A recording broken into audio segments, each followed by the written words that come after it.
මගේ පාඩු ඉන්න දෙන්න. එක මොහොතක් හරි ඔබ දැක ගන්න ලැබුණොත් යලි.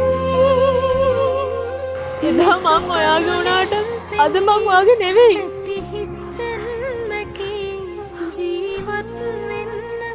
ඔයා දන්නවා ඔයාගේ හොඳම යාළුවාගේ වයිෆ් මම. ඒක උනේ වගේ වැරද්ද කිෂාන්.